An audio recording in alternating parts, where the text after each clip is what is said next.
No, yes. You all are the babysitters tonight. Thank you. We'll be passing Hendrix around briefly to everybody. Thank you for being here, everybody. It is great to see your silhouettes and to hear your voices. I can't see anybody. But it's also great to be with so many good friends here. And if the green room conversation is going to speak for us, we're going to have a really good time, all of us together, talking about Seattle music. And this book that Eva Walker and I somehow wrote together during the pandemic, I think, and Eva being pregnant and having a baby. The story of the book actually begins with our relationship, which began at the Tractor Tavern, where Eva and I know, she's distracting me too. Yeah, she's too cute. Eva and I met at the Tractor Tavern when her band, the Black Tones, was performing an opening set.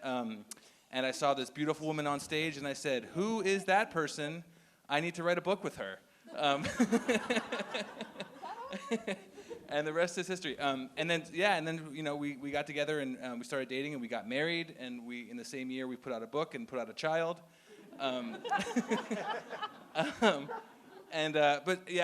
James read all of our bios, which is very sweet. I've been writing about music here in Seattle for 10 to 15 years, and Eva's everybody's favorite DJ at KEXP right now. And we're joined here by the most legendary DJ in Seattle and maybe in America, Marco Collins. And then Jimmy, Molly, and Evan are just three of the best musicians here in Seattle. I mean, I sort of wish that we could put on a show and not talk about all this stuff.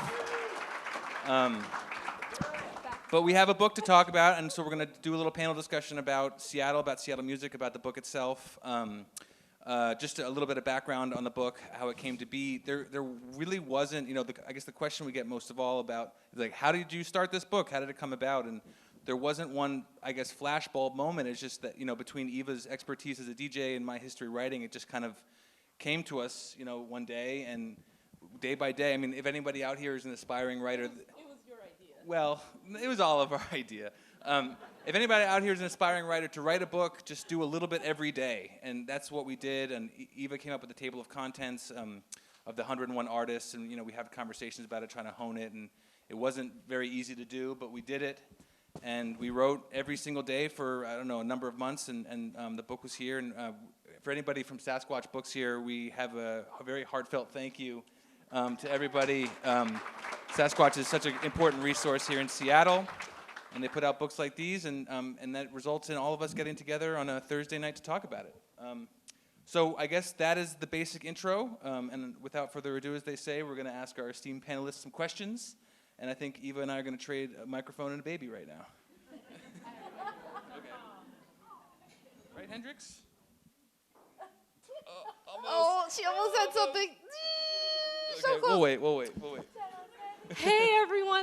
If anyone wants the rest of this, then it's gonna be right there. Don't be shy. It expires in like 20 minutes. So, with cookies? I know, I forgot the cookies. You can't take any of us anywhere. This is us on our best behavior. Town hall is like, never have them back. Hi, you guys. Oh, not only are they amazing people, they are actually dear friends. And what they all have in common to me is that before I knew any of them personally, I literally said to myself, wow, I wish I was Marco Collins' friend. I wish I was Jimmy James' friend. I wish I was Molly Sides' friend. I wish I was Eva FLory-Barnes' friend. And I remember Evan being like, we're friends. And I was like, okay. I remember it was at the Columbia City Theater. I was like, oh, cool, okay.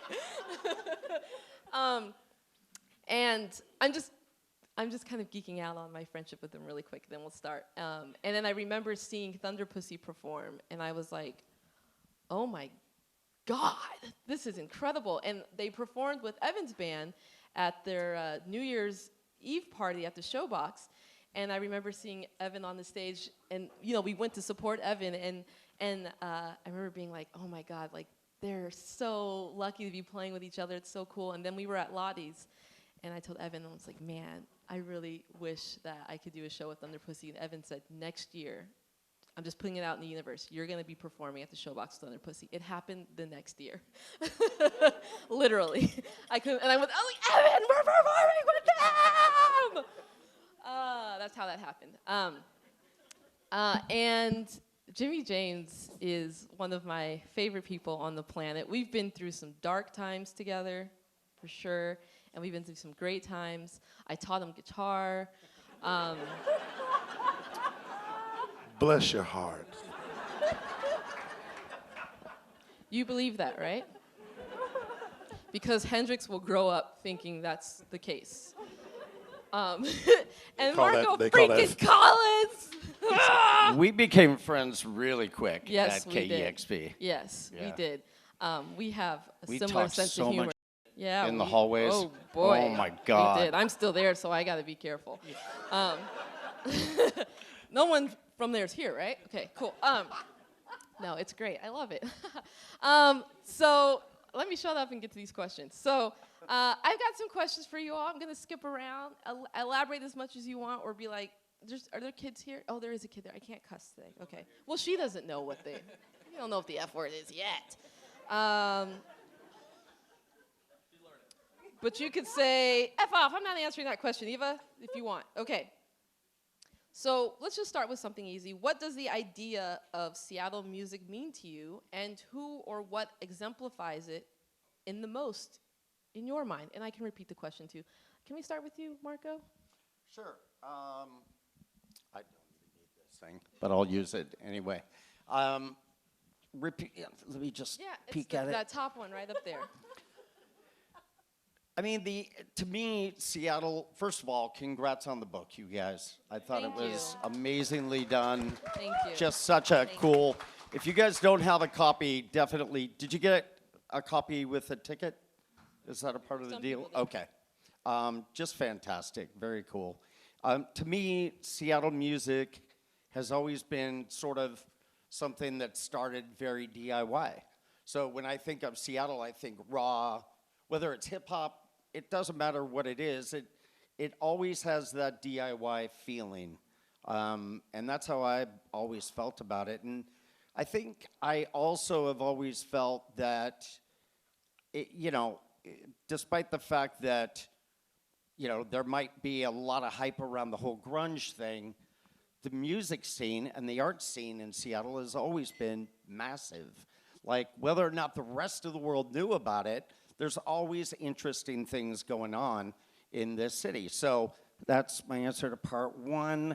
Who or what exemplifies it? I mean, half of the bands that came out of this scene, Nirvana obviously is a band that, came out of nothing, rose up through an indie label, playing gigs and, making it happen for themselves. Soundgarden, Macklemore, any of the artists. Why do you think Seattle allows the DIY? Why is that why are we so good at that? What is that? Yeah. I don't know what that is. I don't know. That's a really good question. Can I answer? I think it has something to do with feeling isolated on the upper left.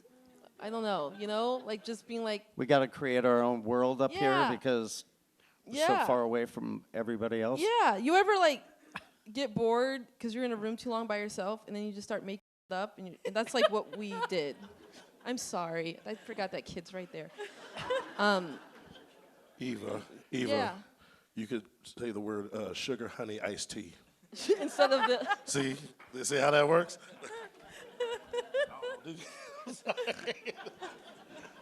a good idea. You can't take me nowhere. I'm sorry. I'm going to go get you some cookies. Yes. That's how I got this. So, does anyone else want to elaborate on that? What does the idea of Seattle music mean to you, and who or what exemplifies it in the most in your mind? I guess I'll say something, I guess. Yeah. I would say, like you were saying, because we're so far left up here, and way out of the way, and when I think of bands, I'll even go earlier back, like groups like the Sonics, out of Tacoma, and your baby's namesake, the left-handed genius, Jimi Hendrix, you know. And, you know, you had Quincy Jones played here, Ray Charles played here. You know, they started their days down in the Jackson Street after hours, you know, scene and stuff like that. And just the stories that I've heard growing up, it's like, and I'll say the story. My mother, my late mother's, her cousin's husband and her cousin, they went to Garfield High. And they were in the same class with Jimi Hendrix. And so Jimi Hendrix played in his first band called the Rockin' Kings. They played in a group also called the Velvetones. And if you ever go and Google it, and you'll see it, they play at Washington Hall, and there's a picture of like two horn players. You see Hendrix playing a white Supro guitar. And the back of the guy's head, who's playing piano, is my mother's cousin's late husband, Robert Green, who played in that band. And they were telling all the stories of what he was like and stuff like that. And his her cousin did like an impression of him. And you can tell if you ever listen to a Jimi Hendrix interview, you can tell he's from Seattle, because this is the one time I will do this impression of Jimi Hendrix talking. It's not the one time you'll do I know, no, but I that will. impression. This I'm trying You're not to crack lying up here. already? We just started? I'm trying not to crack up, because see, you get me to crack up when to do it. But if you hear me like, excuse me, we're gonna do this thing called Purple Haze, with Billy Cox on bass, Mitchell on drums, yours truly, public saxophone. You know, you can tell. And so, you know, and then you have the groups like Nirvana and so many other groups that Heart. They're from here. You know, that's another great group. And then the other groups like groups that were like Fat City Smokehouse and stuff like that, and so many other things. And so it's like you were saying, we are very separated off, but you have to do your own thing, because we're not like, L.A. or Chicago or New York and stuff like that. But at the same time, you also, being in a place that's isolated, that's the reason why so many sounds were so regional. Yeah.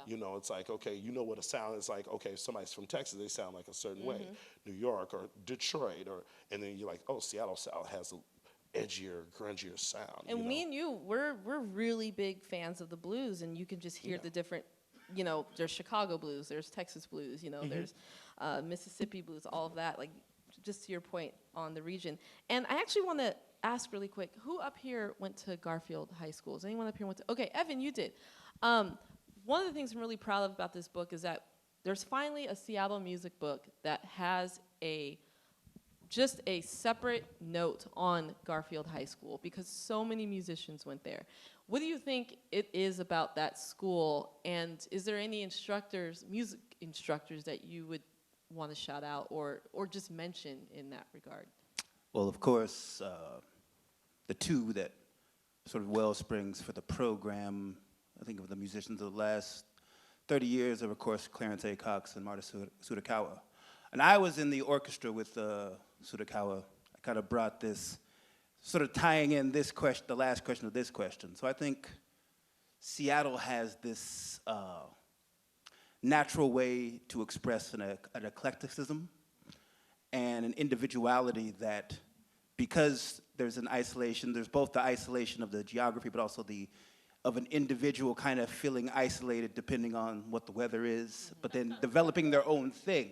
Yeah. And then it's a bunch of people developing their own thing together. And I think Garfield was so cool because, so when I first got into the orchestra, I didn't read any music.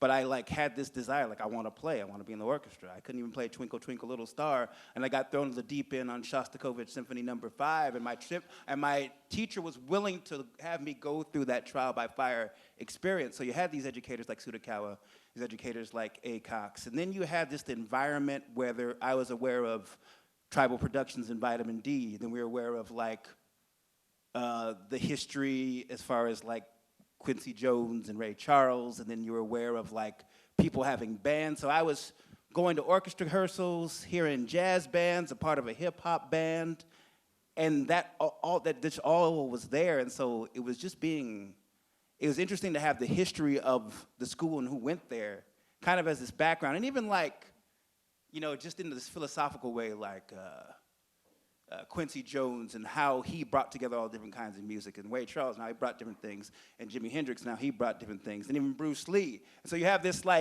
you have all this pulling from these different inspirations, and that was the environment of that school, and so it was just around.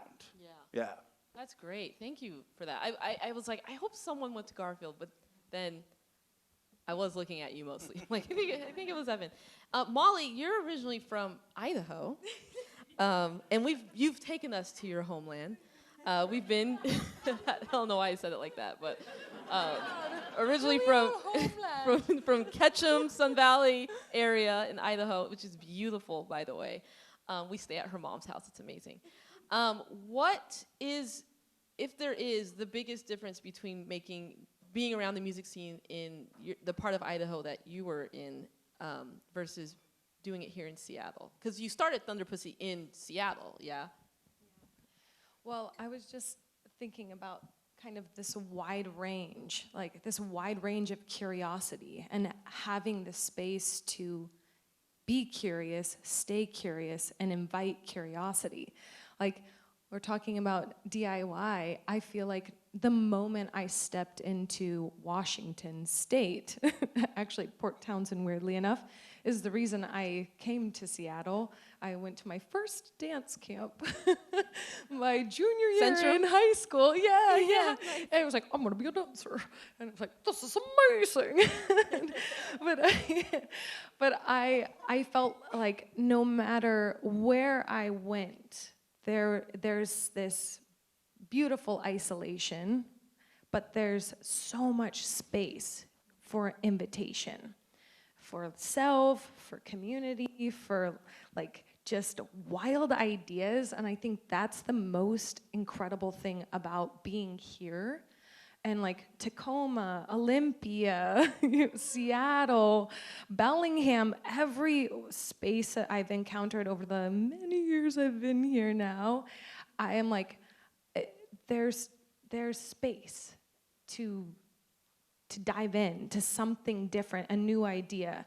And Idaho it's very similar in that way, but I think whenever you grow up, I can't speak for anybody else who's grown up here because I didn't, but in Idaho, I felt like I was already told a story that I had to fill. There were pages already written, and I had to kind of fill it in instead of like a new book I got to write for myself when I stepped into Washington, when I stepped into Seattle. But now it's a really beautiful thing to see this bridge, and like there's an echoing that's happening in the Pacific Northwest, and I mean, now we've been able to play more so in different venues, different avenues around Idaho, and there's just something expanding that when I was there was just, there was a seed, and now there's like, there's like a well, there's like, let's bring it, like, let's see what else can happen. There's a new desire for cultivation, I think. Yeah. But growing up there, not so much. Yeah. Nicely put. Yeah. One of the things one of the many things I love about making music in Seattle is that you can be a Rock and Roll Hall of Famer and you can be the most indie of the indie and know exactly who each other are and have worked together. Molly and I, one of the things we have in common is Mike McCready of Pearl Jam discovered Thunder Pussy and the Black Tones. And speaking of Pearl Jam, I can talk to any member of Pearl Jam and they know exactly who Jimmy James is, I can talk to Macklemore and he's like, Evan FLory-Barnes, of course I know Evan FLory-Barnes. He's played music with me, and we talked about Garfield earlier. That note, by the way, written about Garfield High School was written by Ishmael Butler, who attended there, and you've also worked with Ishmael Butler as well. So it's like these different levels that artists are on, levels, whatever you want to call it. When we're here at home in Seattle, like none of that other stuff matters. We just want to make music together, and we just want to take part in each other's art, and it's this amazing community in Seattle. And I know the word community is so overused and washed out, But Seattle really has a very strong community when it comes to music. And, you know, maybe you're playing Madison Square Garden one day, but then you come to Seattle and you go jam with Jimmy James at the Sea Monster. Like, that's what we do here. And the radio is so important for that, right? The radio is important for that. We have the person who discovered every band ever to come through Seattle. Exactly. And also Exactly. KEXP is obviously humongous with that stuff. It's like this galvanizing force. Yes, absolutely. Thank you. And I want to, if all four of you could answer this next question. I've got like 10, and I only been through one so far. Name 3 songs that have to be on your Seattle playlist, and they don't even need to be in the book or anything like that. Three songs that have to be on your Seattle playlist. Present company excluded, yes. So we don't all feel crunchy that we didn't say each other's band. Yeah, your Seattle playlist. Northwest or Seattle? Seattle playlist. Columbia City. All right.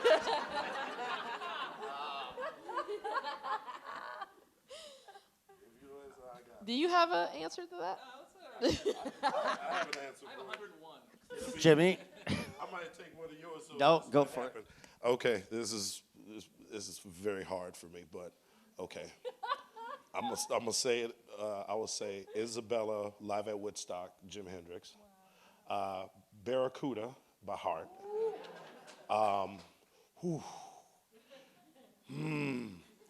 When it comes to Nirvana, that's gonna be a hard one. It's a toss-up between either "Smells Like Teen Spirit" or "The Man Who Sold the World," even though it's a David Bowie tune. I said 3. But- You can't be choosing 2 songs. That's just why I said it's. Can I get a half at least? Okay. All right. Oh, this is gonna be difficult.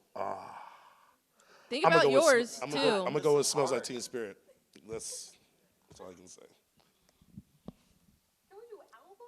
Nope. Songs. I'm just going to pick 3 songs. Oh, Molly, go ahead. Did you want to? That would have to be, it's funny you bring up Heart. I was the hugest Heart fan back in the day. Yeah.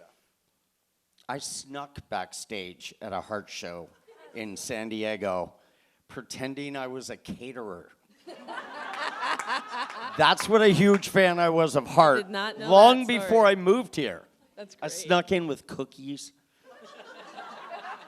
God, they threw me out of there so quickly. I got one for you though. Yeah.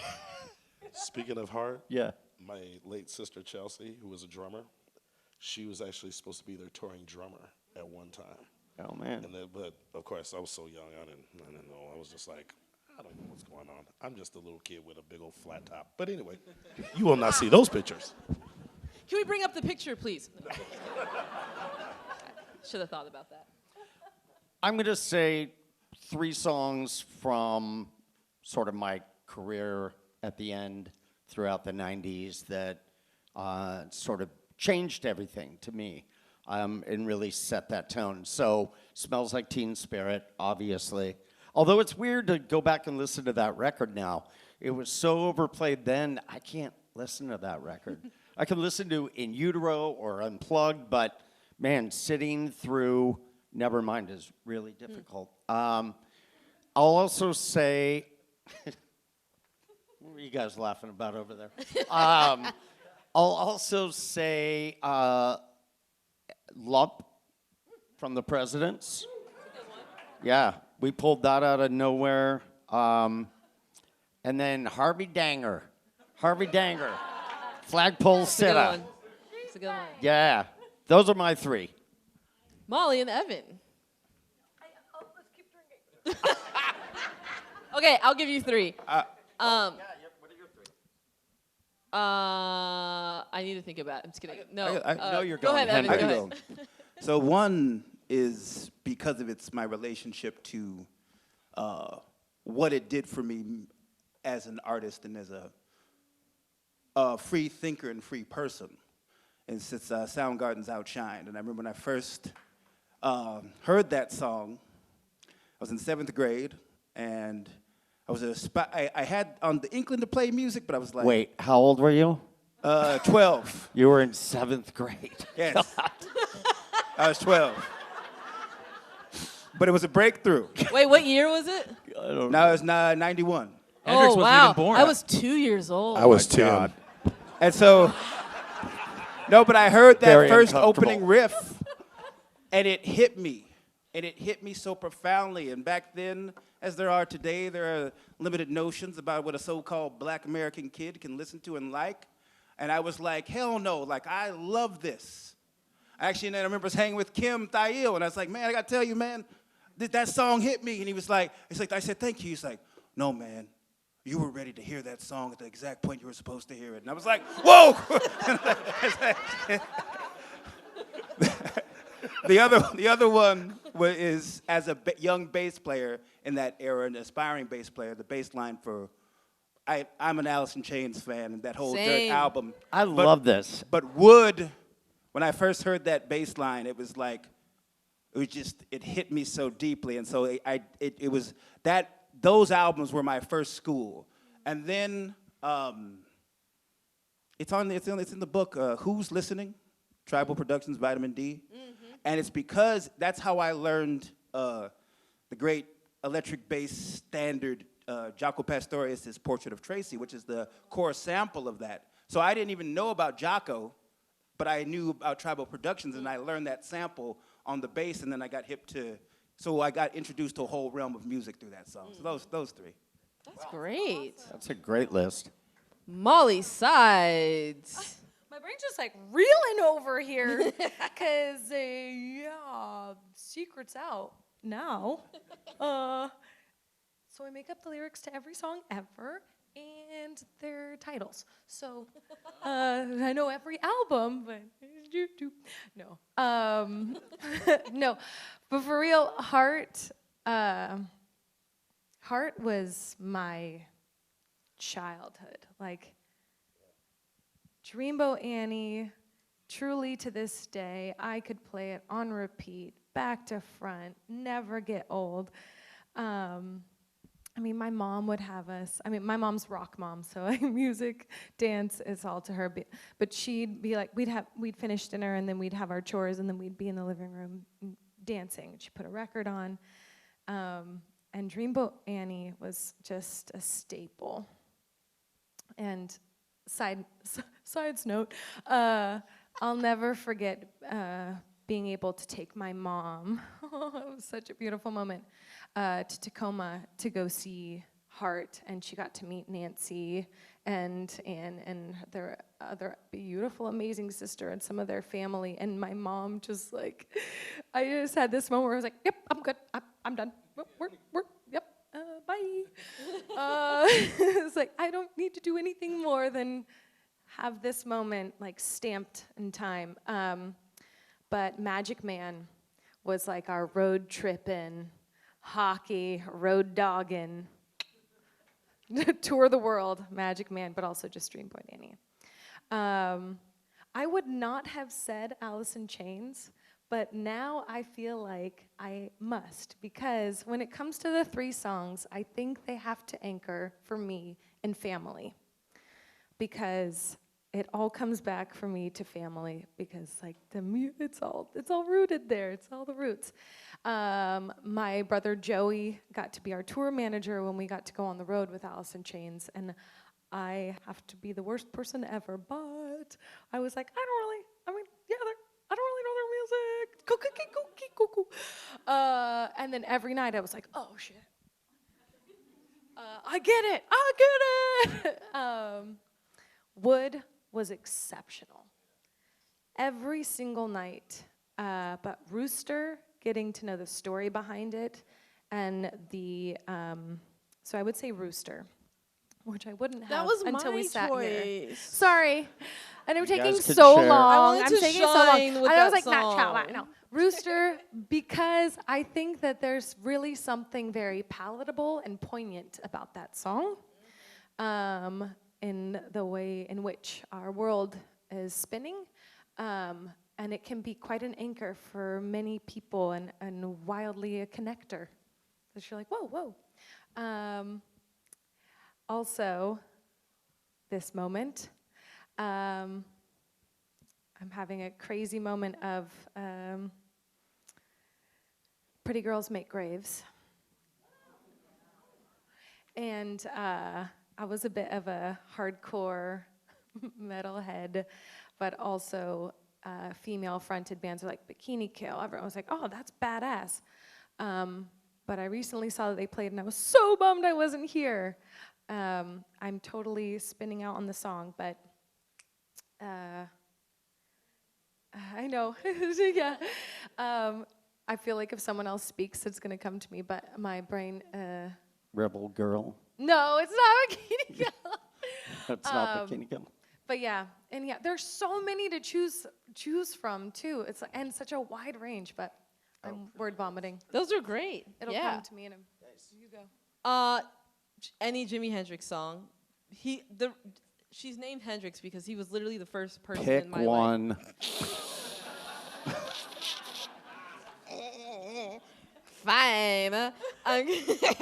I'm gonna just go with Purple Haze. I'm just gonna throw one out. Purple Haze.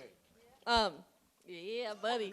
I named her Hendrix because he was literally the first person that made me feel like I could do what I do in rock and roll music.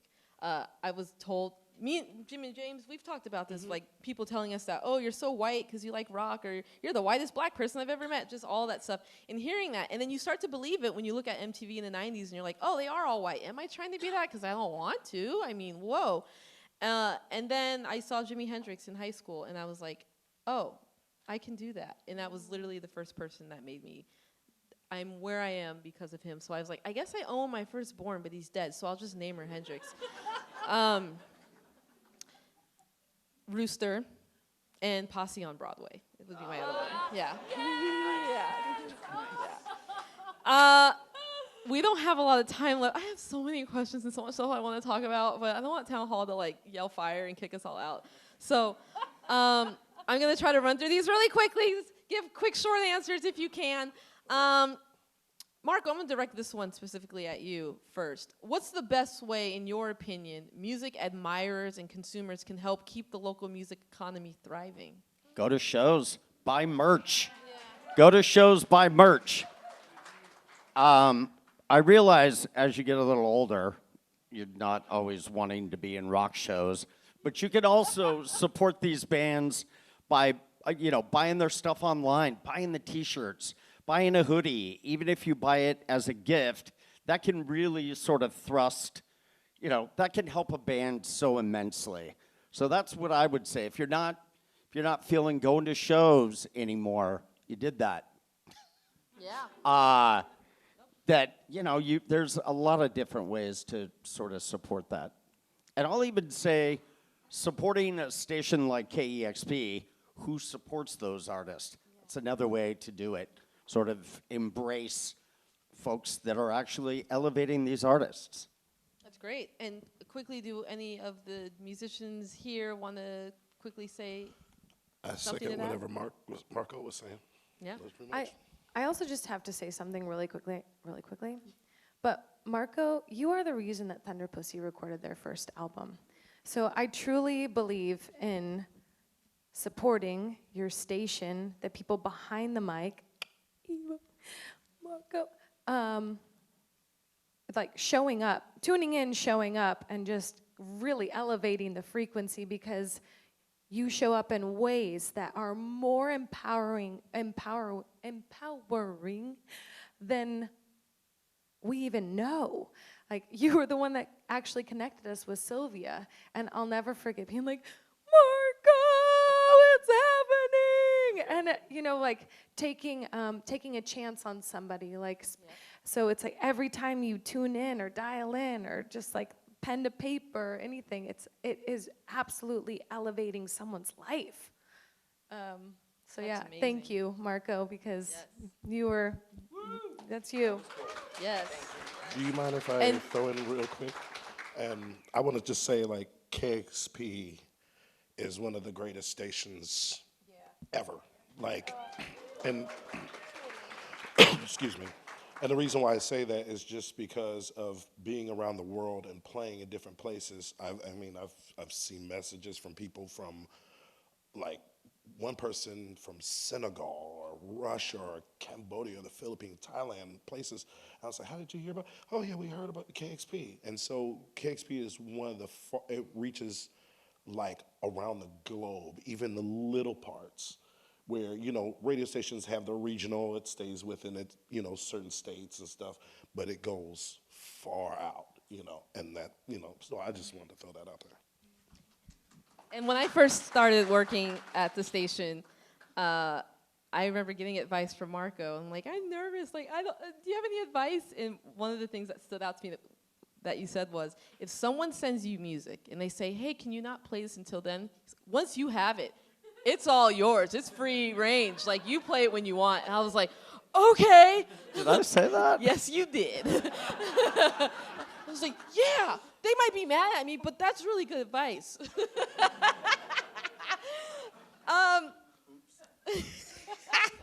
No, I loved it. Off the top of your heads, musicians, present company excluded, what artists would you want to collaborate? Seattle artists would you want to collaborate with alive, we'll say?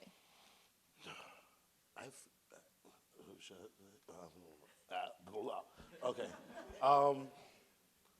Well, already collaborated with you, and I've collaborated with you, and then somebody took my guitar licks over here and used it for one of their songs. So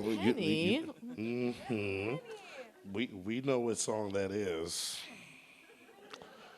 It's somebody who says she taught me guitar, but says she, you know what song we're talking about, Eva. I have no idea what he's talking about. And I'm just going to throw this out here. I'm sorry if I have to put you on blast, but Eva's the type of person who will record. When I'm playing, I have to turn my back, and she films my fingers, and she's got a whole lot of video of it, too. So now I'm going to have to do kind of like a bucket You head thing. record someone's hands like 20 times, and they keep bringing it up. Yeah, well, I'm going to start putting a towel over my hand when I'm playing. And I'll just tell everybody it's AI. So who would you collaborate with? I don't know. I think it's pretty much. I think I've played with so many people, so it's like it's like, ooh, oh, that's gonna be an easy one. Jimi Hendrix, all day. That would be like the greatest thing ever. Of course, I would just be playing rhythm behind him. That's it. And I would just be in the back. That's all I would be doing. Recording his hands. Definitely. Really? Because I would like chop his hands off and sew them onto my hands. Molly, what about you? I guess I shouldn't have said that. I'm sorry.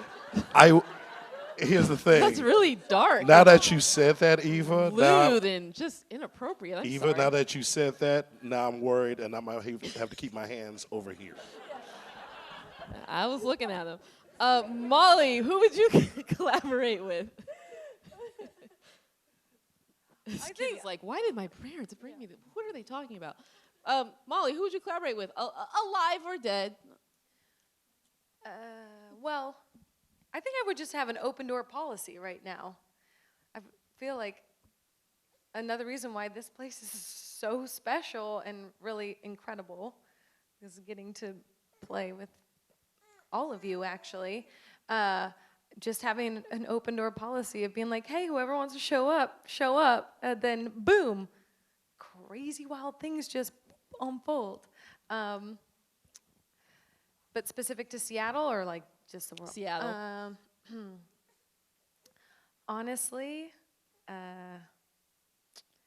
Chris Cornell would have been one of those. Yeah, and I should have. Temple of the Dog would have been on my list. Oh, sorry. I know everyone's like, the but kid. yeah, it's Chris Cornell. I'll put that one aside. Open door policy. Open. Whoever shows up, boom, crazy. And Evan FLory-Barnes. I think something I think about as a, because like musically I cover a wide range of different things, and I would love to, in some kind of capacity, be, there's like the obvious like Quincy Jones extended orchestral jazz soul pop thing. But I think about cats like who I've always loved and who was a very big inspiration, songwriter-wise, singing-wise, Jerry Cantrell. But I would like to put him in a very unique situation, like with strings or with an orchestra or something, and like something almost stripped down. I think that would be really cool to create. Nice. Jerry. Well, those are great answers. As a local musician also, I have like a little less of a famous answer, but I would really like to collaborate with the Moondoggies. Yeah. Me and Kevin are both just kind of on this same kind of gothy country blues sort of thing that I that would be my choice. Be cool. Yeah. Yeah. Can we give it up for our panel, please? Wait, we have to ask Jake. We have to ask Jake. Give it up for my fabulous husband over here. And for The answer to every question is Dave Matthews when it comes. his answer. Yes, Dave Matthews is who he would collaborate with. Dave Matthews is who he would leave me for, actually. And give it up for Hendrix for being on her best behavior. So now, there's a mic. Oh, it's right there. We're going to open it up to a Q&A. You can ask anyone up here any questions, even her. And yeah, if you have a question, come line up, I guess. Come to the mic. Oh, okay. You can't ask her any questions. Oh, okay. Bye, sweetie. Yeah, we'll answer pretty much anything. Anything. Like, how long was your labor? Anything. I think you already shared that. But first of all, I'm Jenny, and I've seen all of y'all. Actually, I've met. Well, I haven't met you, so I'll meet you tonight, and then I'll have met all of you. But I just love you and the music and the Seattle music. I have a question about the book. I was thinking about it as I was thumbing through and looking at all the songs. Did you, within each decade, did you put the songs in a particular order, like chronologically, or how did you decide how to Yeah, that's a order good the question. songs? By year, since it's the decades are in order, we kind of kept the single release in order of when they were released. Okay, so by Yeah. release date. Yeah. Okay. Yeah. Exactly. Great question. I'll ask a question. Eva, how are Whoa! you? First of all, I grew up with guitar heroes like Eddie Van Halen and, Jimmy Page, Robert Cray. First of all, I want to say, Jimmy, the world hasn't seen a rhythm guitar player like you. Insane. And I've heard you play solo too, and it's just over the top, but like, how do you keep that rhythm? That's not the question, but Eva, I want to ask you, we've talked a little bit about it before, but to you and Jake, like, who are your influences? Like, I was looking through that book, seeing names from, way in the past, and I'm a bit older than you. Like, how was that ingrained into your psyche to bring you to this point, and your musical career, obviously, too? Yeah, So. like local influences or just In influences? general, yeah. In general. Well, first, I'm going to give you a hug because I haven't Yeah. seen you in a really long time. Thank you for coming. Good to see you. Well, James Marshall Hendrix, of course, a big influence. My first rock hero was actually Alanis Morissette. Yeah, Jagged Little Pill was the first tape I bought with my own money after watching Ironic on MTV. Yeah. How old were you? I don't even think I was in middle school yet. I think I was 9, Marco. How old were you? No, you don't have to answer that. Yeah, but my, this is going to sound really cheesy, I know, but my family is a really big influence, especially on just like work ethic and being able to get to where I've gotten to. My grandparents worked so hard, especially my grandpa. I've heard stories of them. They're from Louisiana. I'll try to keep this short. They're from Louisiana, and so they're New Orleans. They're from a very musical city, right? And so music was also in the house quite a bit. I learned the Declaration of Independence, like I memorized it from a Fifth Dimension record. that my mom had. My sister had an assignment in high school where she had to memorize it. My mom's like, oh, the fifth dimension does it, boom. And so that's how I learned the Declaration. Yeah, like music was everywhere. My grandfather loved Dave Brubeck. Take Five was his favorite song. He also loved Stevie Wonder. My grandma used to listen to big band music on AM radio on her 8-track player. And so music was always a part of my life, having a New Orleans family in Seattle. And, you know, I've heard stories of them commuting from New Orleans to Mississippi and having to freaking piss in a pot because they weren't allowed to use any of the bathrooms in Mississippi. And I mean, they've just been through so much, and through it all, they had music and a smile and good cooking, and all of that has influenced like just my manners, my mannerisms, everything. I make up words like Southern people do. So my family is like my biggest influence, and then Jimi Hendrix. Does that answer the question, kind of, sort of? If not, afterward, you can be like, yo, I just said yes, because... Eva, you told me this story a long time ago, and this is how we met, before I even knew who you were. Oh, can I tell it? Please, please, Okay, please, please, please, I please. don't know. I don't know, because I'm messing up. I went to high school, and we had this thing where guests would come into the classes, and I was, I think, 14 or 15 years old, and I was walking down the hallway, and I've heard this beautiful guitar, and I was like, who's playing guitar? So I run into the classroom, and Jimmy James is playing guitar to my language arts class, and I didn't know him at the time at all. I didn't know anything about him, but I saw him playing, and I was like, oh my God, this guy's amazing. And then after he was done, I went up to him. I'm like 14, 15 years old. I was a very awkward teenager, more awkward than I am now. And I was like, hi, you were really good. And then I ran away.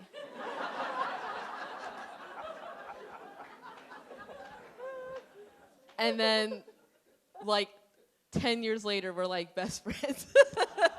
I was like, you don't remember I was the awkward kid that I ran away remember from you. that moment. See, here's what's funny. The awkward moments we had, it was with that, and then Evan, we had, and this also, and I did the same thing to Evan, too. That's what's even funnier. Because I was your age. I'm not going to say my age, though, Marco. I'll just say I'm 23. But he used to live Evan used to live 2 blocks away from me. And he used to catch the 48. This is how far we go back. If you remember the 48 bus, then you were been in Seattle a long time. And he had this big upright bass, and he was the only guy in the neighborhood who had like an instrument. I was like, whoa, who's this guy? And I had this beat up guitar case, right? You remember it had like, I was wearing bell bottoms at the time and all that. My hair was a little bit blacker then. And I had this guitar case and stuff, and I would sit there, we'd look at each other. I was too shy to say anything. We'd look at each other, we're like, and that was it, right? And every time we see each other at the bus, we're like, You guys, never said a word, and it took us 6 years at a jam session to finally talk, and you were like, man, you were the guy with that beat-up guitar case, and I was like, All the names on it, yeah. and I still have that guitar case, and I'm gonna bring it out one day with the dust and all. you guys, what Jimmy James is describing is like the Northwest Black experience, where, you know, when you see a black person with something other than like an instrument, like not a boombox or whatever, like you're like, oh, it's like the new this, right? You're just like, oh, you got a guitar. But you gotta pull the chin up, so instead Yeah, of like you saying just look at hello, each you're just other. like, You're like, I know exactly what you're going through. Like, the Northwest Black experience is a thing. Paul Bunyan, Jamal Bunyan. Any other questions? There's a microphone right there. Hi. What's your favorite Seattle show with the Seattle band, and where was it? Oh, seeing Thunder Pussy at the Showbox, I think, in 2000, the year you guys played, that was like my favorite. 2017 into 2018, that was like hands down my favorite show, and they're still one of my favorite bands. Yeah.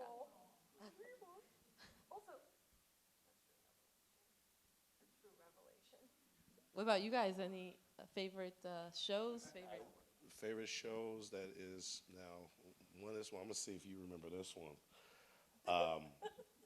It was the night that I think it was at Neptune, I believe. And True Loves, and you came as our guest to sing, right? And it was that, and you did Ray Charles' Hit the Road Jack. I think there's a video of it somewhere. Oh, that's right. And you got the crowd really jumping on that one. And it was so fun, and I remember that. I told them, I was like, sing to me as if I'm the person that you want to hit the road. Like, pretend I killed your dog. Pretend I called your mom ugly. And then get real mad. And that crowd was like, hit the road, Jack. But They're there's also pissed. the other one, I will say, not to make everybody sad, but the last show my mother got to see before she passed was with you. And I got to tell this story because it's pretty funny. So her and my mom was sitting in a wheelchair, and I think y'all were laughing about people going in and out the bathroom and not washing their hands or something. And y'all were laughing back and forth because that's how she was. And you were asking me, you were like, why are you so nervous? Because my hands were sweating really bad. And I'm like, oh, what am I doing? You're like, why are you sweating? I said, my mother's here. And I usually don't sweat like that, because my mother's my biggest critic. True story. She will tell you like this. First show I ever played, I played the solo, and I really thought it was happening. And I asked my mother, I said, Mom, what do you think? She said, truth. The first 3 notes were right. Everything else was off. Go work on that. And that's the person she was, and I miss her for that. And then so there's a picture of my mother holding a record of yours, Cobain and Cornbread. That was the record. And after I was done, I said, Mom, what do you think? She said, okay, truth, that was fantastic. She said, you know what, you should play with them guys more often. You should play with the Black Tones more often. I really like them. She's like, you should just be in their band. And I'm like, but Mom, I have a band. Yeah, but you should play with them though. And I was like, okay, thank you. I love you, baby. And that was, yeah. And that was the Mavis Staples show, who was one Yes. of her favorite artists, right? Yeah. That's the whole reason I asked him to play. I knew his mother loved Mavis Staples. But she loves you guys a lot too. She held on to that record. And she was like, I just love their music. I love that rock and roll that they playing. It's good, So yeah. Margo, you have a favorite show you've been to? I mean, I've got a couple of them. That Nirvana show at the Paramount in '91, that was kind of legendary. God, I had another one that I've already forgotten. It's okay, it was the 90s, man. Yeah, exactly. This starts happening. What was it? Another freaking show. I'll think about it. And let's move on. How old were you then? In '91, I'm not going to talk about that right now. Age ain't nothing but a number. I was in my baby. 20s. 20s in the 90s. We've got another question. A question and a statement. I'm here because I saw the Black Tones play in Reno a few years ago. Oh, wow. Mama, there's a spider in my room. That was good. Got your merch. But I was thinking, is like Tacoma not a thing up here in Seattle? Because I'm from SoCal originally, and I'm old as F. And like I was totally influenced by Fender guitar and surf music, and the Ventures came out of Tacoma. Are they in your book? Do we have the Ventures in the book? No, but we have the Sonics, and Bing Crosby was Because they originally from. arguably invented surf music. I mean, their Yeah. tune "Walk Don't Run" was the very first live guitar I ever heard in SoCal. And I grew up in Redondo Beach. That's Yeah. awesome. And that was like when I saw that a live person playing that, it's like blew my mind. Yeah. Anyway, Thanks for sharing that. Yeah, Bing Crosby is one of the people originally from Tacoma. There's a few other Tacoma people, but that's a good one. It was hard to fit or to narrow down 101 songs to cover 80 years of music. You can imagine what that took. But one of the things that I really appreciate that my husband did was he left the table of contents up to me, and while I was doing the table of contents, I wanted it to look like how this stage looked, diverse. And so there's typically a lot of people left out of the conversation, so I had to sacrifice a lot of white guys to get to get some much deserved hip hop artists, black artists, Japanese jazz pianist Deem Sudakawa in there, women. Like there was a lot of sacrifices that had to be made. But if you listen to me on KEXP, you know I do this thing called Walker Wormhole Wednesday. One of the things with this book, thank you, some wormholers over there. One of the things is that I hope this book influenced you to go down your own wormhole. It's a place to start, and then you can get to the ventures. Because this is a very small portion. I mean, 80 years of music, you guys. You can't get that in 101 bands, but we tried. But yes, art. So I hope you do your own searching. I hope this is a good place to start, and then you go do your own searching from here. Yeah. Thank you for that. Hi. Hi. I saw that there's a section on Sub Pop records, and I was curious if there was another example of a record label that kind of exemplified like the DIY or the Seattle spirit. Yeah, I'm going to let Marco pitch in on that, but K Records comes to mind to me, and then there's Kill Rock Stars. Kill Rock Stars. Barsook. That's right. Yeah. There's Olympia. another one too in my research. It's no longer Who around. are we forgetting? There's but, like a ton Stardust. There's a of lot. small little indie. CZ, that's another good Yeah. one. Yeah. There's K. one more. Still around, still putting out music. Is gonna destroy me if I don't find it. But sorry, keep going. Who else? Oh, and there was Sport and Life Group, which was really yeah. big in the hip hop scene. Like the guy, one of the founders, Devon Manier, actually manages my band now. But in the 90s, Sport and Life Group worked with people like Vitamin D, and D Black is what he went by at the time. But now Nassim, is what he goes by. But so I want to shout them out. Sport and Life Records. They're no longer a record label, but There's also Loose Grooves. Oh yeah. Loose Groove. Hockey Doctor, Stardog, which is, I also can't public, find the but- one though that I'm really thinking of that I kept running into in this research. What was that? And it's driving me crazy. I'll find it at 4 in the morning and I'll call you.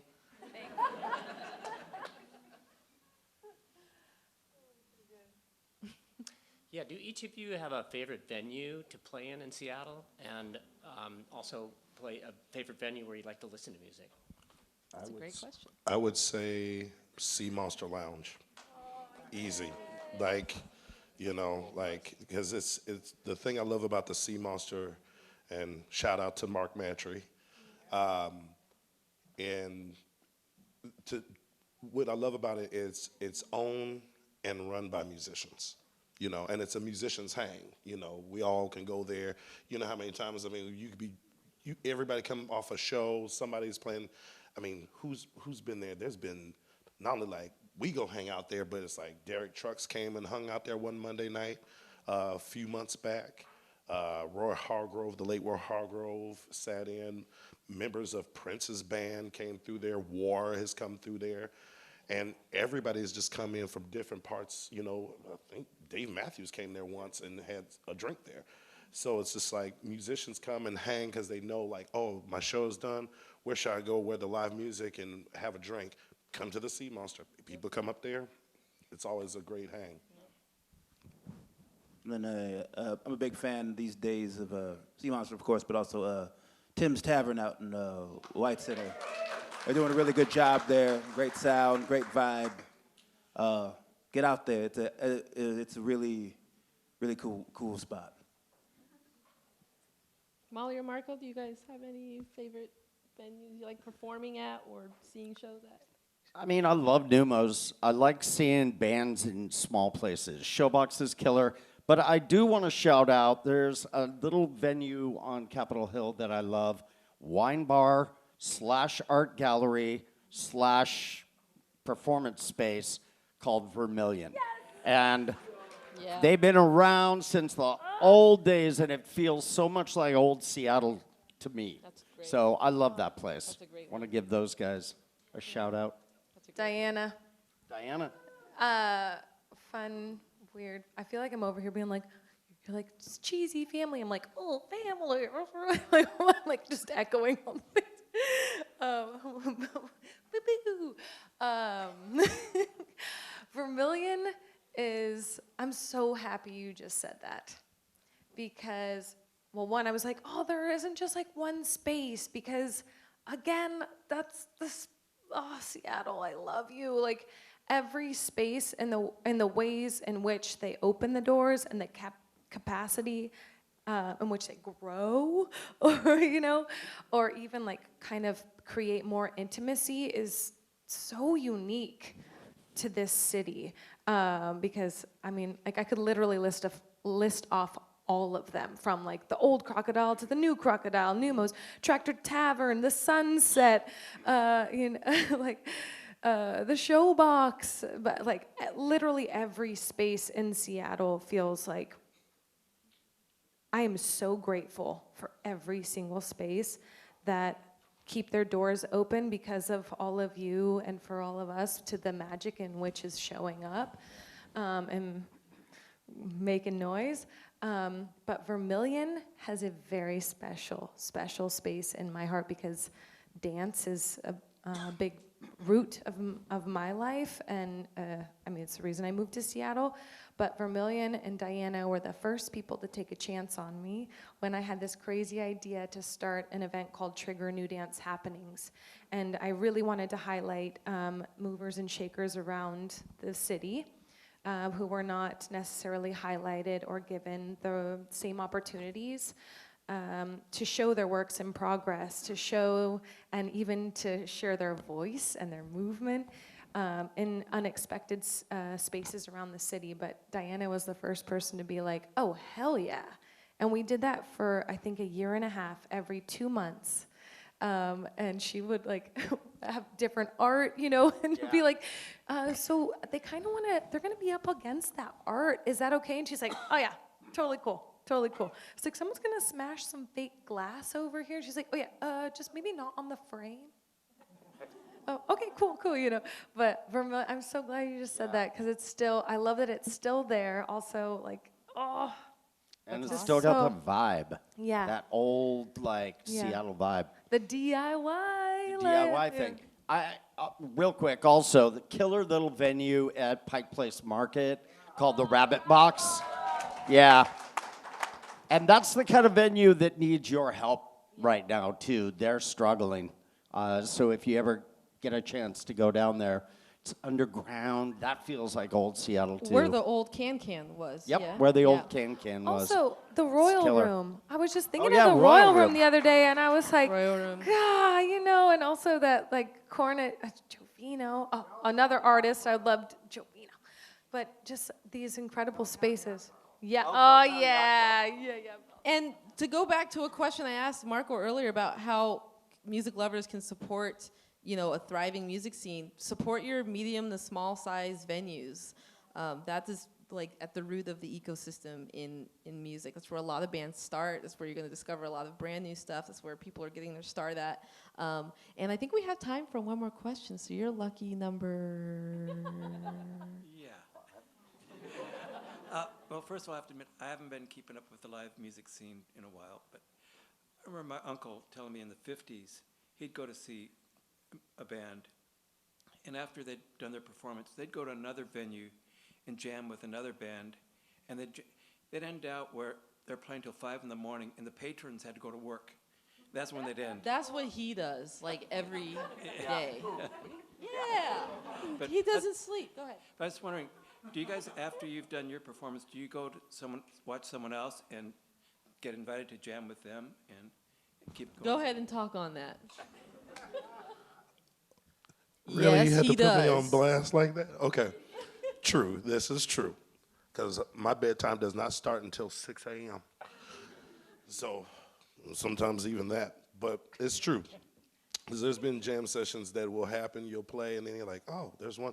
I think there's actually one going on later tonight. Yeah. I think. And I know I'm supposed to be on a flight tomorrow, but that's okay. But the jam sessions, like, especially when you hear about back in the day, like you were saying, in the 50s and such, and there's still certain pockets that are still like that, you know, around, you know, and stuff like that, especially when you go down to Soto and stuff, and it's just like, okay, what's going on down here, you know?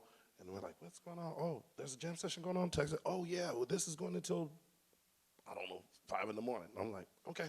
And sometimes you'll be playing so long, you'll be like playing just like, ding, and be like, just want to make sure the guitar is still playing. But it happens, you know. And so there's good pockets of that. You just have to know where to find them and stuff like that. Or Brody Nation one night, but this is a true story. We had played the show. I was doing the Artist at Large, and I was like, okay, yeah, everybody's packing up.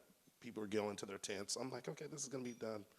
And then ended up like my amp was still on stage. I'm like, turn it back on. I start jamming. People come out of their tents. By the time it was over, I think it was 6 or 7 in the morning. The sun came up and nobody slept. I didn't, of course. But it's always fun to do, you know, and I love those after hours because you never know who you might hang with or who you might jam with and stuff like that. So that's always fun. Can I just say that just made me think of Dobe Fest and Sasquatch. And again, I'm just going to gush on all the Seattle.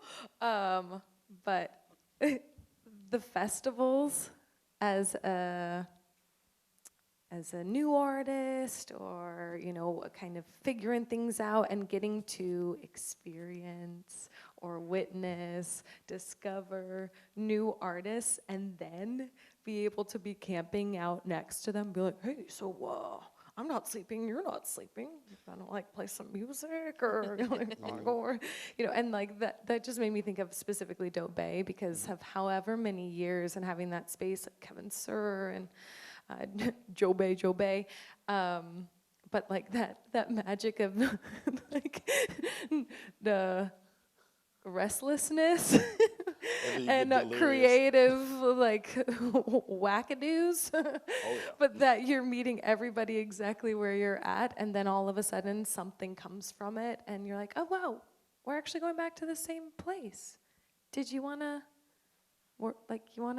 make some music, or like that's how Leah, that's how Thunder Pussy actually formed, was basically at Dobe, thanks to Leah playing with Cumulus, I'm pretty sure.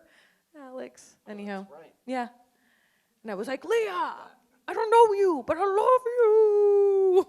She's like, whoa.